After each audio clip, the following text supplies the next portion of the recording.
Today, we're going to be talking about what is opportunity cost, why it's important, and we're going to give you a couple practical examples that you can take away. Enjoy the episode. Enjoy. Welcome to the Infinite Wealth Podcast, where we teach clients how to build wealth and create passive income without the risk of Wall Street. Welcome to the Infinite Wealth Podcast. I'm Cameron Christensen, along with our co-host Anthony Faso.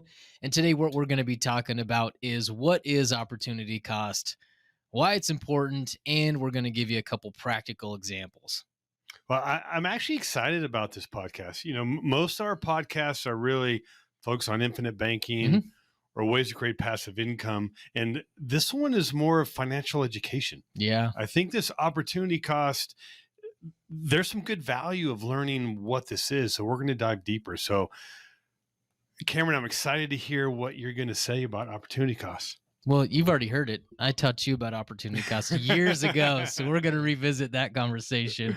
But Anthony, how about you start off giving our listeners maybe a formal definition of what opportunity cost is, and we'll kind of dive into some of the points that we're going to touch on today.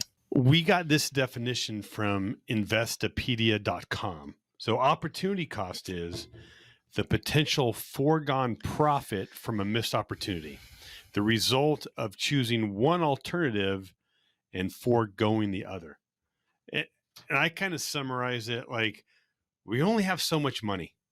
So if we're going to do A, that means we can't do B, C, or D. So what we need to do is if we only do A, we lost the opportunity to do something else. So when we're looking at our investing, we can't just focus on the asset at hand that we're looking at. We also need to view what other opportunities or assets that we can purchase. Well said. Okay. Yeah, absolutely. Okay. Now, Cam, would you say that opportunity cost is not really well understood by most people? Absolutely. Why do you think that is? I don't think it's well understood by most people because, well, for a lot of reasons. One is most people are getting their financial education from friends and family. And so Wall Street. Yeah. And then they default to Wall Street typically. And I don't think that Wall Street does a good job of addressing opportunity cost in any way whatsoever. And the reason I say that is if you look at kind of traditional planning is where a dollar only does one job. When we approach personal finance using infinite banking concept is we're trying to get $1 to do many jobs along the way. And so we want that dollar to be very dynamic, very flexible. Traditional planning is very static, right? They're typically taking dollars and just setting up into individual accounts. And so this idea of opportunity cost really isn't addressed.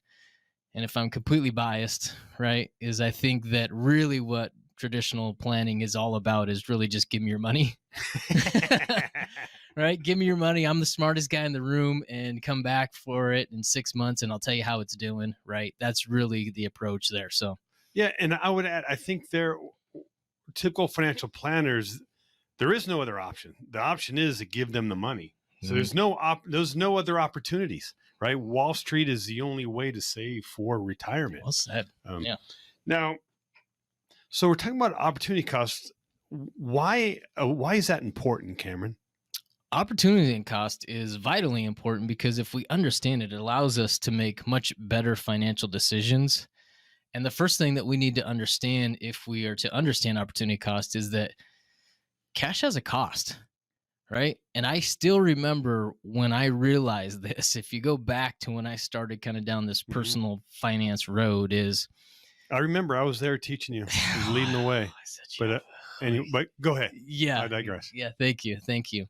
I realized that cash has a cost, right? And it was an article that I read way back when. I think we still have it. It was written in the 1920s. I think it's a pretty old article. I'm kidding. It's probably in the 70s or 80s. Okay. Yeah. It's in the 80s. Yeah. It's called Economic Value Added. But what it talks about is cash or capital does have a cost. And just like that opportunity cost definition, if you have money that's sitting in a savings account, you're losing out on that opportunity to go put that money to work. And when you understand that, now you're going to start to understand, hey, listen, I can't have cash sitting around. I need to put it to work. It's got to get a return for me, and I need to turn those dollars as much as I possibly can. The way that we typically kind of educate clients on this is during our process, we have a step that we kind of do a deeper dive where we're talking about the education piece. And we have an example that we call the borrowing strategy. Mm-hmm. And in that borrowing strategy, what we're doing is we're saying, hey, listen, if we have $50,000 and we take it out of X account, the impact that it has 10, 20 years down the road isn't 50,000, it's 50,000 plus what it lost, right, in earning potential.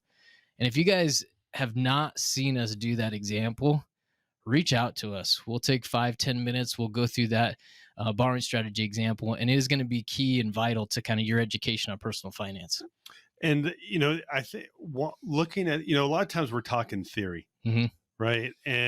But what I like about that calculator, it's actually showing math, right? And really walking people through, because most people will say, hey, this all sounds great. Yeah. But I don't need the death benefit. I don't need whole life. I don't want to go through the slow start. I just want to buy real estate. But when we look at the math, that power of compounding and not losing that opportunity cost can really help you build wealth. So seeing that video and seeing that math was really helpful to me to justify the logic in this infinite banking concept. Yeah. What I'll add there before we move on is that, man, this usually comes up when people are kind of debating on whether they should operate on a cash basis moving forward or if we should put it in the policy. Mm-hmm. And one of the things that holds people back is they look at the policy, and when we take a loan against the cash value, they look at that interest, right? They don't look at it until we show them numbers wise, but conceptually they think, man, I've got to pay interest in this example. And they see that as a bad thing. And so in that borrowing strategy example, we'll say, hey, listen, you know what? You end up with X, a cash basis, and you end up with X times 2, right? On an IBC basis. Yes, you do need to pay a little bit of interest, but you're going to end up with way more money. And so that hits home when you can kind of show them that example, and that interest cost is really minimal in the big picture. And again, I always like to sprinkle the tax view on that, right? We're worried about paying that interest, but remember that interest is tax deductible.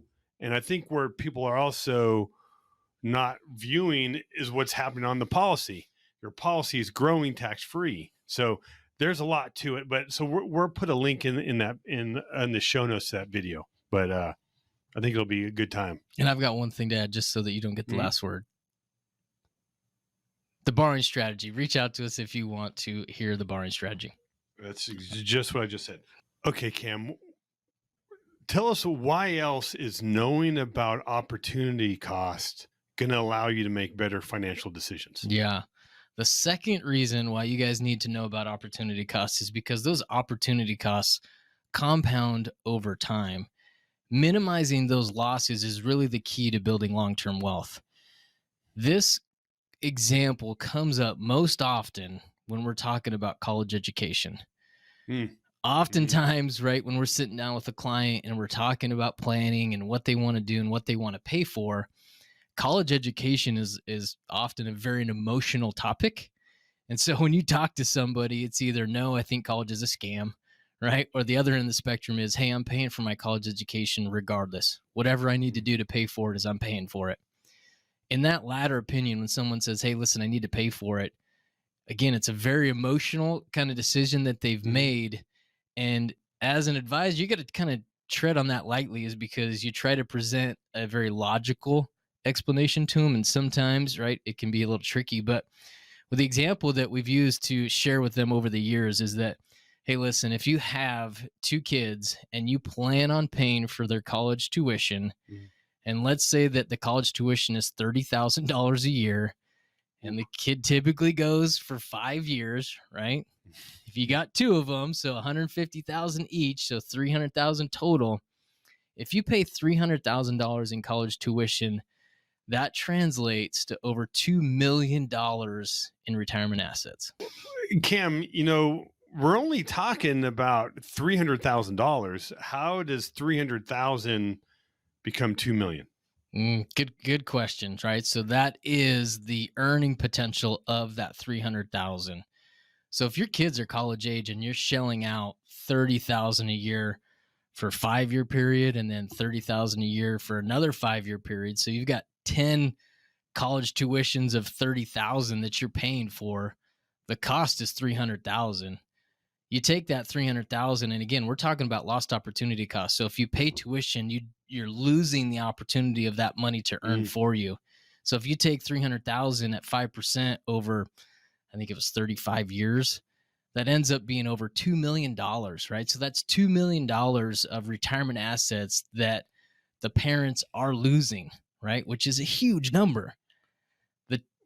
And also 30,000 a year, honestly, is not that much. Yeah. I mean, I've put 2 kids through college. It's about 10 grand a year just for living, right? Not to mention tuition.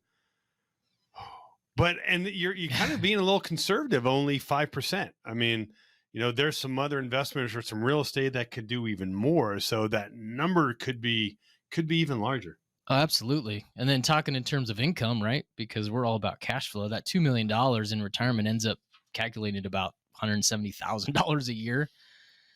So when you think about it, right, when I'm sharing this example with clients, it actually can be received one of 2 ways is typically the way it's received. One, it's very demoralizing, right? Yeah. And they think, shoot, right, I can't save enough to be able to save for a college education, right? That's typically some pretty big numbers. The other one is it's actually, they feel very guilty. And when they think about the position of them, right, their parents were doing everything that they could to send them to college, maybe working 2 jobs to pay for that tuition, that college tuition. And now typically they kind of look and see the situation that their parents are in, that they lost $2 million of retirement assets, in their golden years. There's a lot of guilt that comes along with that. And so that is a very touchy subject, but it's a great example of opportunity cost and the way that it can impact somebody on a practical level. There was a time we were doing college planning, and I remember meeting with a single mother, or she was divorced, but she wanted her son to go into this school. It wasn't even a super fancy school, but she couldn't get much financial aid, but she was determined. She was going to take loans. Just like you said, she was going to do these extra jobs in order to get her son that brand name degree that they wanted. And the problem was she had no assets to herself. Right. And I had to have that hard conversation is like, you got to take care of yourself before you take care of others. Just like when we're on an airplane, they always tell you when that mask comes down, put it on your face first before you put it on the one that you are taking care of, or your child who's traveling with you. Because once that's on you, then you can help better take care of the mentee. I got sidetracked because I was making fun of you. Yeah, I know. You kept touching me. That's weird. Right. But the whole point is we got to look out this impact for our future. And I'm really glad you put that together, Cameron, of kind of really seeing that impact of those expenses for college. And you know what kind of gets me thinking, that's also about weddings. Right. Or what other large expenses are we incurring that we're not taking into account those lost opportunity costs? And I don't think we're saying that you shouldn't help your kids go to college or you shouldn't pay for a wedding. We need to start thinking about that. We need to be aware of that, and that'll allow us to maybe be more prudent with those expenses and also more prudent with our assets. Yeah. The takeaway on that point is just minimizing those losses or those costs is really the key to kind of building those long-term wealth. And in terms of, college education, there's a lot of opportunities that can be exhausted from parents. Community college, scholarships, internships, right? Anything that you can do. I'm a big fan of trade schools, or not even going, right? There's a whole bunch of education opportunities out there for somebody that can do really, really well in life without that college degree. So a bunch of ways to mitigate that. You know what I think, in the point you also just made, I don't think you realize how good of a point it was, but we're talking about these expenses, right? But like you mentioned losses. right? If we go into a risky investment and we lose that $300,000, same thing. That's the equivalent of $2 million in retirement. So I think where you're going, this will allow us to make better decisions, because maybe we're gonna, hopefully, if we know the impact of the lost opportunity costs, hopefully when we're doing an investment, we're going to get educated. We're going to learn about it, do our due diligence to hopefully avoid having those losses. Couldn't agree more. And I've got another gripe. It's one of the kind of common advice that's given out there to young people is like, man, you're young, right? Take all these opportunities, take these risks while you're young when you can. Man, if you look at that, you don't want to take these risks, right?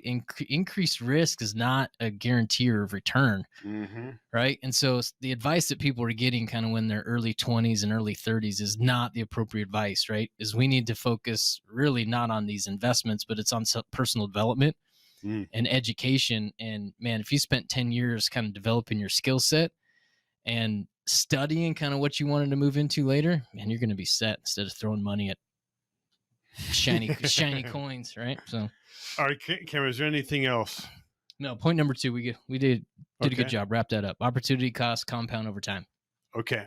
What else is it beneficial for us to know about opportunity costs? Opportunity costs. We've touched on this point, but it needs to be added in here because it's an important one. We did an entire podcast on it, and the point is, if you don't use it, you lose it. Right? We're talking about kind of using or recapturing these dollars that we're going to lose.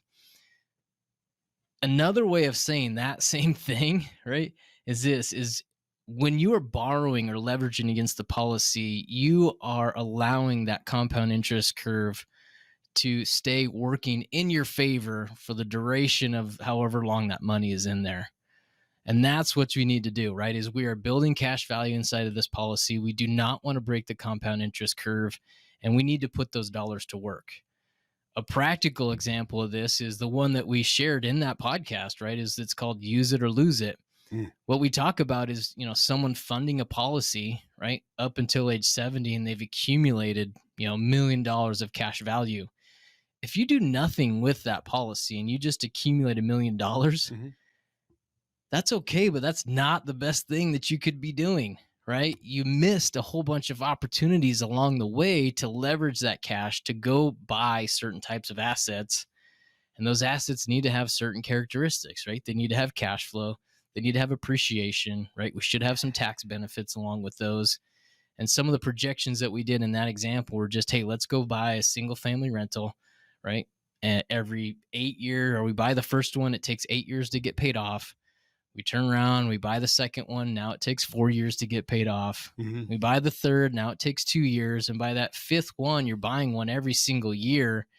And if you run that example out until somebody's 70 years old, not only do we have the $1 million of cash value, we've got all the equity in those properties that we bought along the way. So again, if you're not using the cash value, you're going to lose it. Yeah, great point, Cameron. I'm real passionate about that. And we talk a lot about real estate, but it doesn't need to be real estate. Whatever your asset choice is. I was talking with a client this week. She hasn't used her policy yet, right? But she told me that she just bought a franchise. That is her asset of choice. She understands franchises very well. And I said, you know what? How much is your franchise? Would you need working capital to buy it? She said about $100,000. Like, okay. How long would it take for that franchise to repay you your $100,000? She said 3 years. Okay. Let's say 5 years. Okay. I'm like, let's take that loan out for 100, have that business or that asset repay the loan. So in 5 years, it's paid off. So now she has a cash flowing asset with this franchise, and the value in her policy never changed, right? So when we talk about use it or lose it, nothing to do with your policy. I just want to make clear, your policy, you're never going to lose, but you're losing that opportunity to do even better with the cash value of your policy. Great point. Anthony, let's wrap this up. I think we've kind of got 3 takeaways for our listeners today, right? For us to understand opportunity cost, number one is we need to understand that cash has a cost, right? We've got a great article that explains it, and we offered, hey, if you guys have not heard kind of the borrowing strategy example, reach out to us. We'll take 10 minutes and walk you guys through that example, and that'll really help set kind of your foundation for personal finance moving forward. The second one is opportunity cost, right? They add up over the long run, right? So it's not just what are we losing out today, it's what is the future value of what we lost out now. College education is a very sobering example of that. The third example is, hey, if you don't use it, you lose it.